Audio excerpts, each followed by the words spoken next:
this is me replying to the Wired videos because it seems like on Wired they always have the most brainless libtards that make their videos. So here we go.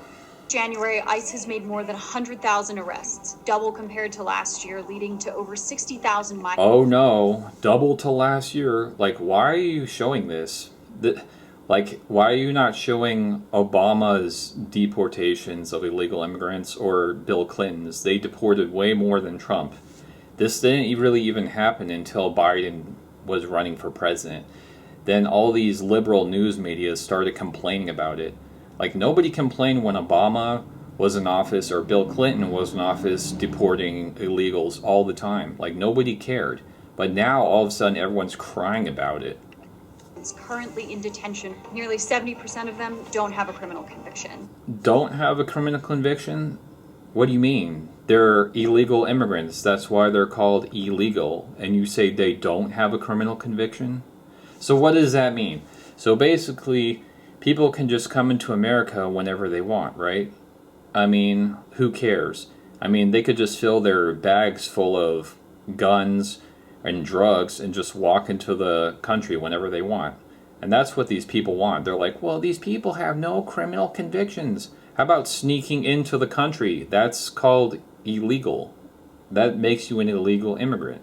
You have to go through the process of becoming a real immigrant, not an illegal immigrant. That's why they're criminals.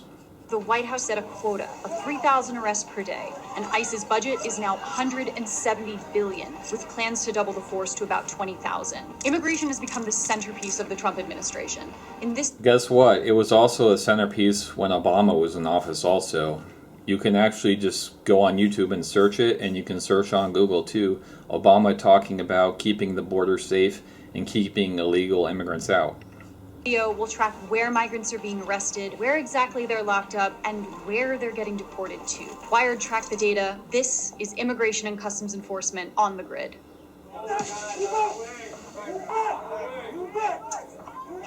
First, let's level set. From January to June of 2024, under former President Joe Biden, ICE carried out about 49,000 arrests. In that same time frame in 2025, now under President Trump, the number of arrests has surged by about 122%. Okay, so what's the problem? Where in America is this happening? Texas alone represented about 23.2% of all arrests nationwide. Florida followed with about 11%, California with 7%, Georgia with 4%, and Arizona with 3%. The day he entered office, Trump scrapped Biden's policy that protected schools, hospitals, churches, and courthouses. Since then, ICE can operate... You know why? Because illegal immigrants were hiding in those places. Duh. It's like you people have no fucking common sense. Virtually any public space, making everywhere fair game. We've all seen images... It has to be fair game because illegal immigrants will hide in those places. And then you can't do anything about it. They'll break the law, they'll sell drugs, they'll be gang members, they'll steal, they'll cause all kinds of problems, and then they'll hide in those places and you can't touch them. ICE agents lurking in the hallways of courthouses waiting to arrest migrants when they step out of their hearings. This type of raid happens frequently here at 26 Federal Plaza. Yes, and it also happened when Clinton and Obama was in office also. Here, but it's a catch-22 for many. By showing up for your court hearing, you risk arrest, and by skipping it, you risk deportation. Worksite raids are at an all-time high. Individuals accused of entering the country illegally at a Hyundai plant in Elabel, Georgia, were arrested. Many were from South Korea. It was one of the largest single-site operations in the agency's history. But the fallout from the raid has basically caused a diplomatic crisis with South Korea because most of the people working there were not here illegally. Top industries employing undocumented immigrants. The problem is you don't show the video of ICE talking about they raid the place and then they have to check every single person. So they don't know if these people are going to run off or do whatever. So you just raid the place and then you background check everyone. Then you have to show papers to the judge, and what you have to show them that they're here illegally or not illegally, and then that's how they get deported. Departments include food services, waste management, manufacturing, agriculture, healthcare, transportation, warehousing, and education. I like how she always uses the term immigrants and not illegal immigrants. Kind of interesting. And also, if these companies are struggling so much, they should be hiring real Americans. It doesn't matter if they're immigrant or not. They're real American citizens. The reason why they're hiring illegal immigrants is because they can pay them less money, and it saves the company money. That's why they hire illegal immigrants. Services, and at the top of the list, the industry perhaps the hardest hit is construction. At a construction site... Well, maybe they shouldn't have hired illegal immigrants in the first place. Do you ever think about that? Mobile, Alabama, it was reported that fears of a raid caused about half the workforce to stay away, delaying the completion of an 84,000... If half the workforce is worried about ICE, then that means they probably have a lot of illegal immigrants working there, don't you think? square foot recreation center. This chilling effect has also largely impacted the agriculture industry. Farmers have said that ICE raids in their areas have driven workers away. In California, where about a third of America's vegetables and 3/4 of its fruits are grown, roughly half of the state's farm workers lack legal status. Well, maybe you should hire real American citizens and stop hiring illegal immigrants. County, an agricultural hub that generates billions of dollars annually. These people Much have of no the crop common is harvested sense. by undocumented immigrant labor. A recent study estimated that a reduction of the agricultural workforce by 20 to 40% would result in an estimated $3 to $7 billion in lost crops. Maybe you should hire real American citizens. Like, it doesn't matter if they're immigrant or not. As long as they're a real American citizen, maybe you should hire them instead of hiring illegal immigrants. Driving produce prices up by anywhere from 5 to 12%. Once arrested, but before they're locked up in a detainment facility, a migrant is taken to a short-term transfer hub like the Dallas ICE field office. On September 24th, a rooftop gunman opened fire into the Sally Port, killing one detainee and critically injuring 2 others. ICE held... Yes, because he was trying to shoot ICE members. 51,226 people in detention facilities, and ICE is doubling detention capacity, aiming for more than 107,000 detainees across 125 facilities. See, this whole video, the whole purpose of the video is to make you feel bad about illegal immigrants. They're like, boo-hoo, these companies can't do this. All these people are getting deported. Boo-hoo, feel bad for them. That is the whole purpose of this video. Where are these detention centers? I'm Jordan. These ads on YouTube are so annoying, but you can't even skip them either. But the whole purpose of this video is to make you feel bad about illegal immigrants, and there's no logic or common sense. The logical thing is don't hire these people and stop illegal immigrants from coming to America. Let them get processed like every other normal immigrant. Data and gives us a good overview of all the locations across the United States. The bulk of the expansion is happening in Texas, California, Georgia, and Louisiana. The red points are private facilities. In fact, according to the American Immigration Council, the vast majority of people held in ICE detention are held in facilities either owned or operated by private prison companies such as GEO Group or CoreCivic.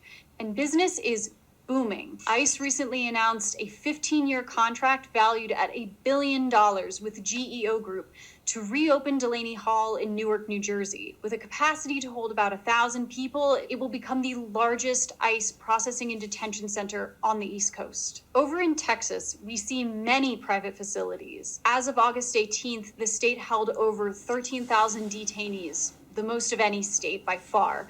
That's followed by Louisiana, California, Georgia, and Arizona. Here are some of the top ICE facilities with the highest average daily population as of August 4th, 2025. First up, Adams County Detention Center in Natchez, Mississippi. Adams is one of ICE's biggest hubs. It averages about 2,100 detainees daily, the top in the country, and it's owned and operated by CoreCivic. Wynn Correctional Center in Louisiana is located in a Gulf Coast region dubbed Detention Alley. where 14 of the nation's 20 largest immigration detention centers are located. Central Louisiana ICE Processing Center gained national attention for detaining Columbia student Mahmoud Khalil. He spent 104 days in detention, and he was released when a federal judge ruled that his detention was unconstitutional. Over at the I don't really know much about him, so I'll have to search on Google later, but I'm sure she's making some crap up. Shannon Valley Processing Center in Pennsylvania, in August, activists urged Clearfield County commissioners to end the county's contract with ICE and the GEO group after a 32-year-old Chinese detainee was found unresponsive in an apparent hanging. And of course, there's the infamous alligator Alcatraz. Built on the site of an abandoned airport in the Florida Everglades, the facility's remote location... See, none of this would have been a problem if we just process immigrants and stop letting illegal immigrants in the country, and this wouldn't even be a problem.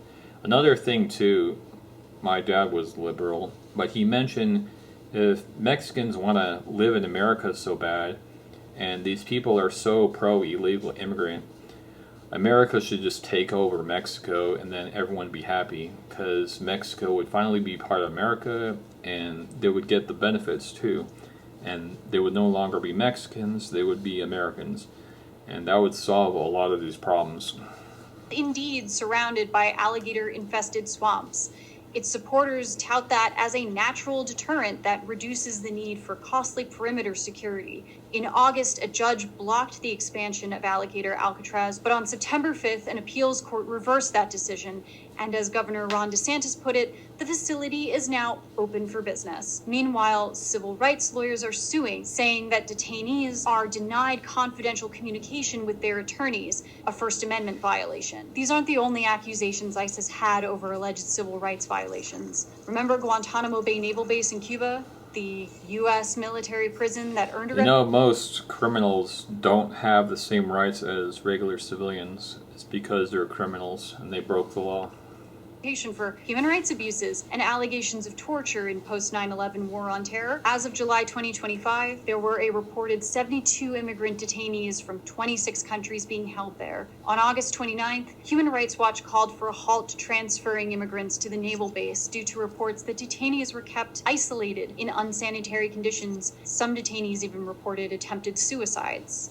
Eloy federal contract... You know what? If you commit suicide, if you're talking about suicides in prison, they basically just strap you down and then they have to put something in your mouth so you don't bite your tongue.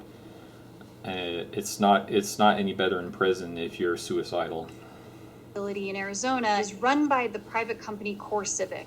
This is where U.S. Representative Yasemin Ansari was blocked by ICE from oversight visits. Ansari recently held a press conference for a constituent of hers who's being held there and has leukemia and who she says isn't receiving adequate care. Poor medical care seems to be a recurring theme. In prison, you do get medical care, but these people broke the law by sneaking into the country, so they should have thought about the consequences of sneaking in the country illegally.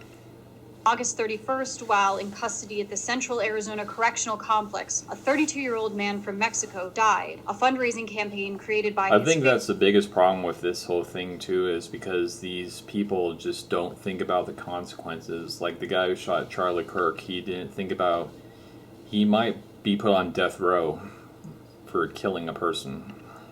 States that he passed away alone, likely from complications related to COVID-19, without receiving the medical attention he deserved. According to Freedom for... I'm wondering how many prisoners that broke the law got COVID in jail or prison and died.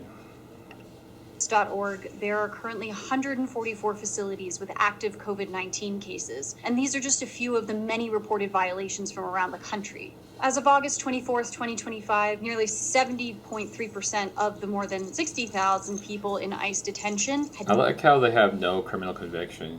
You know, when you sneak into a country illegally, you broke the law. Criminal conviction, and among those with convictions, many were for minor offenses such as traffic violations. About 11% are on an expedited track for deportation, which means that they can be removed from the country without a hearing before an immigration judge. ICE has deported nearly 200,000 people since Trump returned to office. Add to that almost 150,000 more deportations from U.S. Customs and Border Protections, and that puts them on track for the highest level of formal deportations in a decade. So... Oh no, boo-hoo, they're getting sent back to their country. They act like it's the end of the world that people are getting sent back to their country. How does that compare to other previous presidents? Here we have Trump's combined total so far, including his first... Now she finally talks about Obama and Clinton. George Bush I don't really care about. Nobody likes George Bush. Not even conservatives like George Bush. And Biden's, Bush's, Clinton's. But what about President Obama? Over the course of his 2 terms, ICE removals totaled around 2.4 million undocumented immigrants. There is way more than that. You can search on Google. There's way more than 2 million. It was like over 3 million. Put that total even higher, reporting over 3 million non-citizens removed during his presidency, more than any other president. Obama was criticized for speedy deportations without full court hearings, but after lawsuits and political pushback, his administration narrowed enforcement priorities in 2014, focusing removals on criminals, security threats, and recent border crossers. If you love to travel, and these ads are so annoying.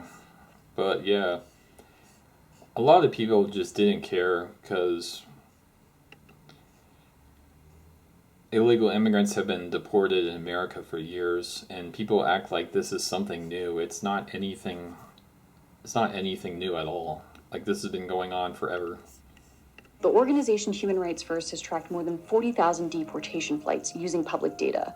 Between January 20th and August 31st, 2025, the Trump administration carried out at least 7,454 flights, a big increase versus the same period last year. In August, there were an average of 45 flights a day for a total of 1,393 immigration enforcement flights. Of these, 240 were flights that removed people from the United States, the highest monthly total ever recorded since tracking began in 2020. From a detention center, deportations are carried out by ICE Air Operations, which stages a total of 12 aircraft at its locations, including in Mesa, Arizona, ICE's headquarters for air operations, San Antonio and Brownsville, Texas, Miami, Florida, and Alexandria, Louisiana, a major hub where the airport actually has a detention center on site. Flights removing detained migrants from the U.S. are usually carried out by private charter companies under government contract. Recently, a budget commercial airline, Avelo, signed a contract to run deportation flights from Mesa using 3 Boeing 737 aircraft.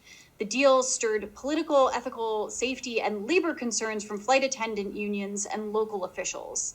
So where are people actually being sent? In May of 2025, over half of all deportation flights went to Central America's Northern Triangle of El Salvador, Guatemala, and Honduras. Mexico has received more than 39,000 deportees from the U.S., including 6,000 who aren't Mexican citizens. These arrangements are known as third country deportations. But perhaps the most controversial third country deportations have been to El Salvador, which hosts migrants in its mega prison, CICOT, notorious for its brutal conditions that have been condemned by... Well, see, the thing is, if you didn't sneak into America, you probably wouldn't have get deported in the first place. And these criminals, I've watched videos on YouTube, you can search on YouTube, there's like tons of videos about this El Salvador prison. A lot of these people are all gang members, and they're all murderers, and they brag about worshiping Satan also. I mean, you can just go on YouTube and just search for it, these people, and they brag about killing people, and they're in gangs. That's why these prisons are so extreme, because these people are all like psychopathic murderers. Rights groups. Trump struck a multi-million-dollar deal with El Salvadoran President Nayib Bukele to send Venezuelan migrants there. Kilmar Abrego Garcia was among those deported to El Salvador. He was mistakenly deported there under allegations of belonging to the notorious MS-13 gang. He was returned in June, but became... They also don't mention that he was in human trafficking also. Here's a clip. Hello, sir. How are you? Good, and you? All right. Everything good? You got a bunch of people here, don't you? It's 1 for shit. Yes. Yes, he's trafficking people. Gotcha. Where you working at? Where? Where? San Luis, Missouri. Missouri? Yes, sir. Gotcha. Okay. But I'm from Maryland. Okay.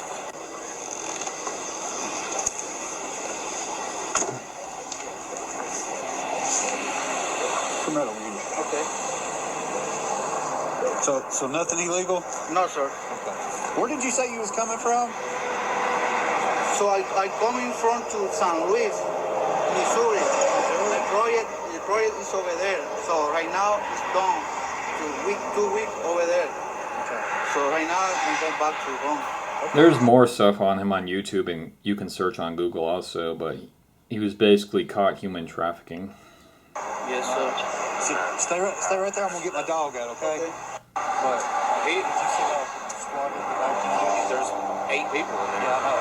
I didn't know that. They put an extra row of seats in there. Yeah. So he's getting paid all these people, probably to Maryland, I would say, if I had my He guess. said they all work together. That's what he's telling me, but he's the only one that knows So let me ask you this: they don't have any luggage in there, right? And if you get them out, they're gonna have a toothpaste and they're gonna have toothbrushes.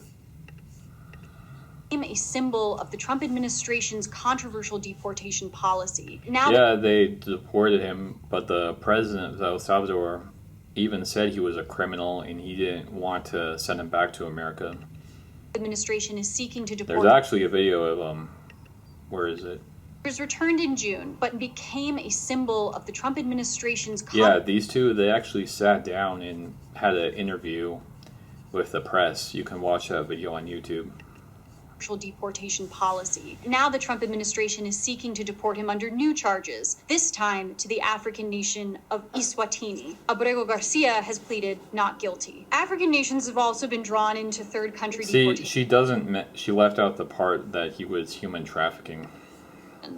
Rwanda agreed to take in 250 migrants, while in May, the Trump administration attempted to send 8 men to South Sudan, a country in the middle of conflict that the State Department deems unsafe for Americans to travel to. The men were convicted of crime. Well, maybe he shouldn't have been human trafficking in the first place.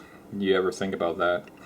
Ranging from murder to robbery, but had finished or were nearing the end of What's their... interesting about Sudan and South Sudan is they're in a civil war because Sudan wants to be all Muslim and they're killing everyone that doesn't want to be Muslim.